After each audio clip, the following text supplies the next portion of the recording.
De politie valt van de morgen dit huis binnen onder de stapel in mijn naam. De wenning en de loods worden doorzocht. Dan worden 3 auto's en een quad in beslag genomen. We hebben het vermoeden dat deze goederen zijn aangeschaft met drugsgeld. Geld wat ze hebben verkregen vanuit de drugshandel. En op deze manier hebben witgewassen. Hoe zijn jullie dit op het spoor gekomen?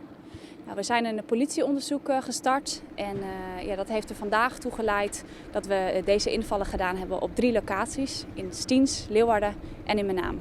In Stiens gaat het om een wenhuis en in Leeuwarden om een autobedrijf. Er was ook sprake van een geldbedrag? Ja, er is inderdaad ook sprake van een geldbedrag. Nou, hoeveel dat geldbedrag precies is, dat kunnen we op dit moment nog niet zeggen, omdat dat ook geteld moet worden. Dit was 1 actie, 3 invallen? Dat klopt inderdaad. Deze 3 invallen horen bij 1 onderzoek en het was inderdaad 1 actie. En wat is het verband? Nou ja, we hebben het vermoeden dat deze locaties met elkaar in verband staan. Als het gaat om die drugshandel, wat dan precies het verband is, ja, dat moet het onderzoek uitwijzen. In de loods in mijn naam vindt de politie poeden vol maar wiet. Dat wordt in beslag genomen en het is nog net alles. We hebben ook beslag gelegd op de woning en op de loods hier in Menaam. Daarnaast hebben we ook nog vuurwerk aangetroffen, illegaal vuurwerk, ongeveer 200 kilo. Ook dat hebben we in beslag genomen. Een huis en een loods in beslag nemen, dat gebeurt niet zo vaak. Waarom is dat? Nou, dat gebeurt inderdaad niet zo vaak. In dit geval hebben we inderdaad beslag gelegd op het huis en de loods. We hebben namelijk het vermoeden dat daar geld is ingestoken. Geld wat afkomstig is uit de drugshandel.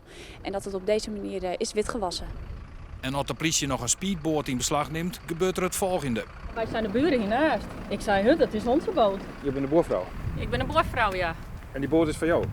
Ja, die hebben hier tijdelijk even niet stallen. Maar niks in de gaten van illegale activiteiten van de boorlui? Nee, ik ben hartstikke beste lui, dus ja, ik heb er geen probleem mee. Dan zie je raar op wat je boot dan op een trailer staat, of niet? Nou, ik werk hier daar.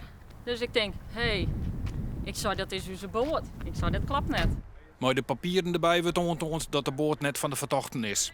En wils de auto's en de quad afgevierd worden, wordt de speedboot weer te plak zet. De binnen in mijn naam 2 mensen aanhouden.